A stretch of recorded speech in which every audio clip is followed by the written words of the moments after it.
Olá pessoal, na aula de hoje nós vamos ver sobre probabilidade. Na verdade, uma noção de probabilidade e que vai ser muito importante na genética para justamente a gente entender como, por exemplo, qual a probabilidade de nascer um menino com os olhos azuis, uma menina com a pele morena, por exemplo. Então nós vamos precisar bastante entender as duas leis, as duas regras básicas da probabilidade para a gente conseguir compreender melhor como que vai acontecer a genética. Por isso nós estamos aqui na genética das probabilidades, tudo bem? Então, por que nós temos que estudar isso? Justamente porque nós conseguimos, possibilita a previsão de acontecimentos da genética. E como que vai ser então? A fórmula normal da probabilidade vai ser probabilidade que é igual ao número de eventos que se deseja. Então, por exemplo, nasce menino ou nasce menina,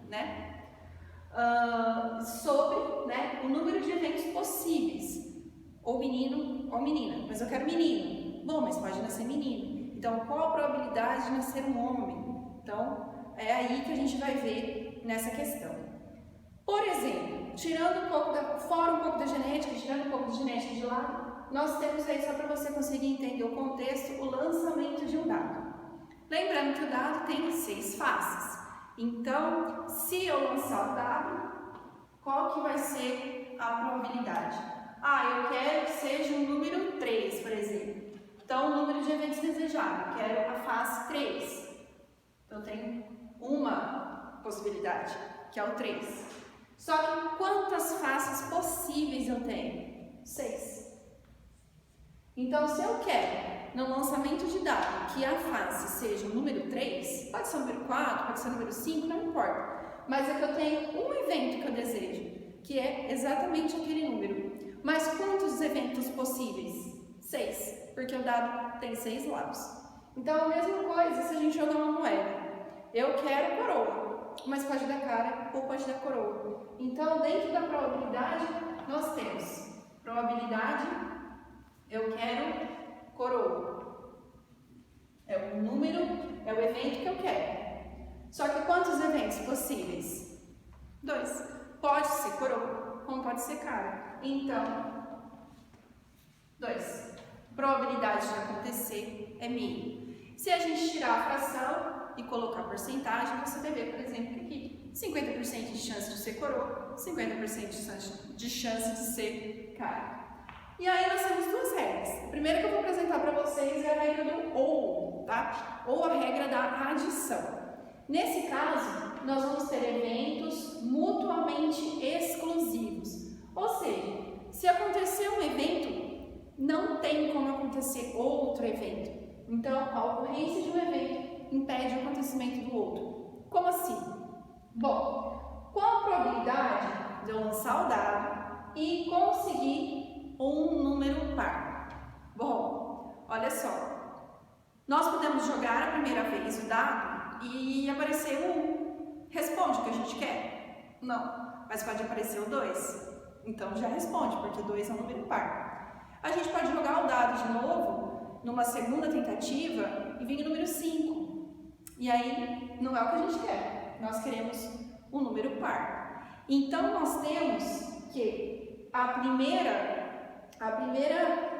jogada, tem que vir um número par. Pode ser o 2, pode ser o 4 ou pode ser o 6. Claro que aqui eu coloquei em sequência, mas não necessariamente nessa sequência. O importante aqui não é a sequência. Tem que ser o 2, depois tem que ser o 4, depois tem que ser o 6. Na verdade, o importante aqui é que na primeira seja par, na segunda seja par e na terceira seja par.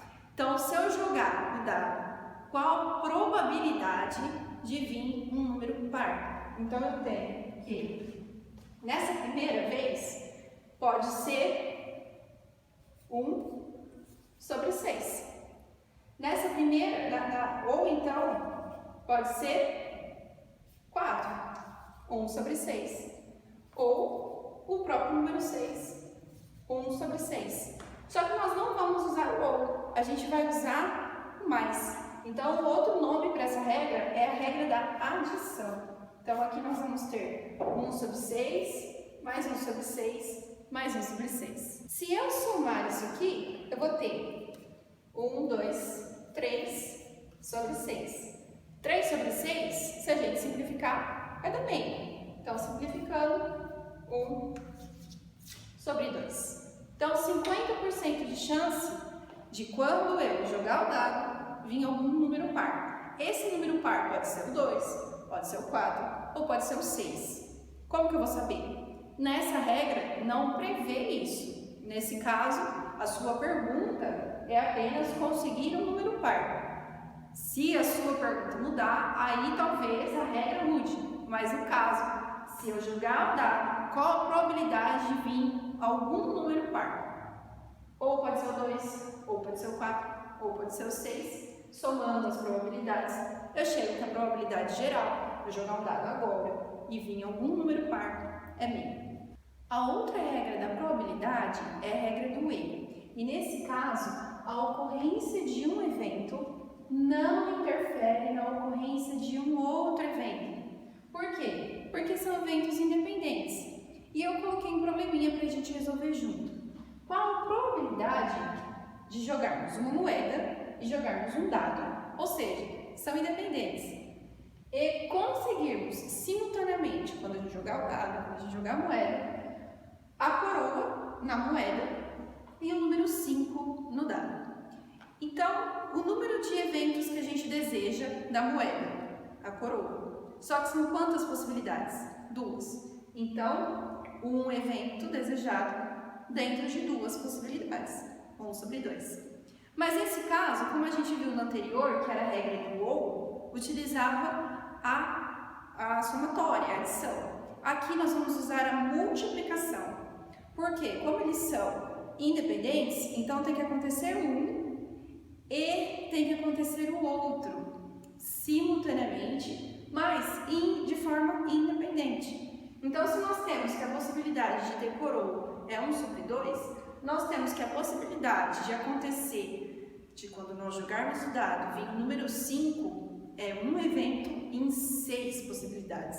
Então, aqui eu tenho 1 sobre 2 da coroa e 1 sobre 6 do dado. Se nós multiplicarmos 1 vezes 1, 1. 2 vezes 6, 12.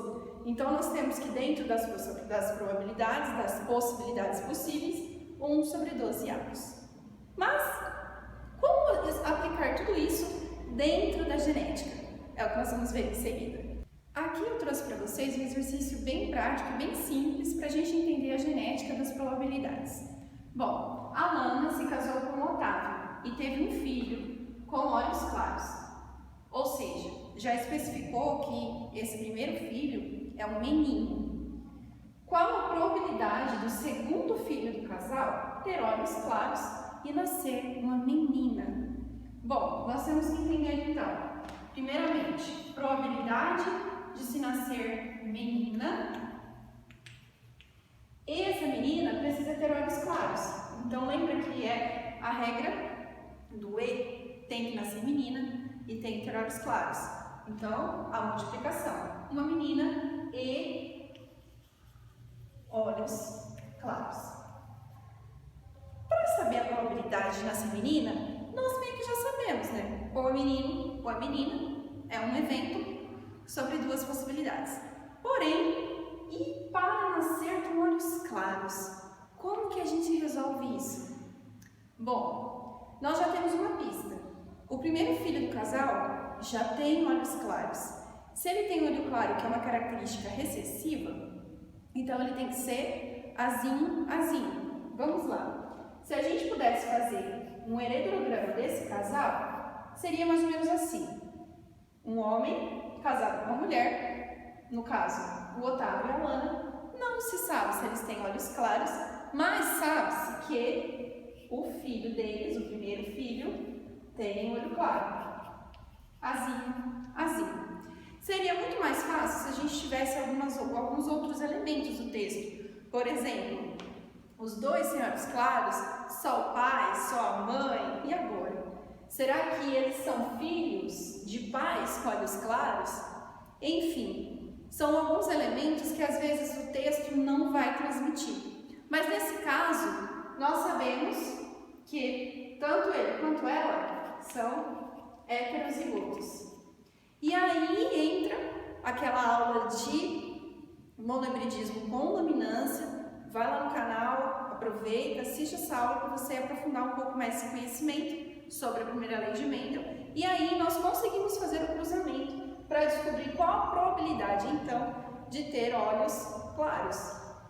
Bom, se a gente fizer o quadro de Pinner, dá para achar, ou se a gente fizer distribuindo os gametas. Então, vamos tentar a distribuição dos gametas. Esse azão com esse azão. Esse azão com esse azinho. Esse azinho com esse azão. Regra da genética, primeiro dominante, depois o recessivo, então fica azão, azinho. E esse azinho com esse azinho. Então, aqui nós temos 4 eventos, mas nós só queremos 1 sobre 4. Então, aqui, a probabilidade de nascer uma menina é 1 sobre 2, vezes a probabilidade de nascer com olhos claros, 1 sobre 4. 1 vezes 1 é 1. 2 vezes 4, 8. Então, a probabilidade de nascer uma menina com os olhos claros é 1 sobre 8. Porém, na genética nós não usamos fração, nós transformamos em porcentagem. Então, esse 1 sobre 8, na verdade, precisa virar uma porcentagem. E é isso que eu vou mostrar em seguida. Muitas pessoas têm medo da matemática, mas a matemática pode ser nossa aliada, principalmente para resolver problemas de genética. Então, vamos lá, eu vou tentar mostrar de uma forma simples como vocês podem fazer os cálculos para transformar o número de fração, transformar a fração que se obtém pela probabilidade em porcentagem. Então vamos lá, como transformar a fração em porcentagem? Nosso exercício tinha dado 1 sobre 8, certo? Então como transformar isso em porcentagem? Primeira etapa, você vai pegar o numerador, o número 1, e dividir pelo denominador. Então eu peguei o 1 e dividi pelo 8. Então, basicamente, ele era, eu já deixei pronto para vocês, 1, né, dividido por 8. Eu não consigo dividir 1 por 8. Eu tenho 1, eu vou dividir em 8, não dá. Então, eu coloco 0 aqui e subo um 0 para cá. Agora, eu tenho 10 dividido por 8. É possível. Então, eu tenho que colocar aqui o número 1. 1 vezes 8, 8. Vai sobrar 2. É que eu já fiz para agilizar, né? Então, aqui eu tenho 10, 10 menos 8, 2, e aí eu coloco um 0 aqui. 8 mais 8, 16. Então, 2 vezes 8 vai dar 16, vai sobrar 4. Tcharam, coloco mais um 0. 5 vezes 8, 40. Dá certinho. Mas aí, eu continuo sem porcentagem. Como que eu vou tirar a porcentagem desse número aqui? Aí vem a segunda etapa. Caminhar com a vírgula no número decimal. Esse aqui é o número decimal. Como você quer porcentagem, então você vai caminhar 10, 100. Você vai caminhar 2 zerinhos. Então aqui, na verdade não são 2 zerinhos, são 2 casinhas. Aqui você tem 0, alguma coisa, né? Como você quer 100, 1, 2. Então, 12,5%. A nossa porcentagem aqui, então, 1 sobre 8 equivale a 12,5%. Certo? É bem simples, não tem como ficar mais difícil que isso. Um exercício ou outro que requer um pouco mais de atenção, talvez, mas nenhum deles vai fugir disso. Certo? Espero que vocês tenham gostado e que a matemática não seja um problema nesse processo de aprendizagem genética. Beijos e até a próxima!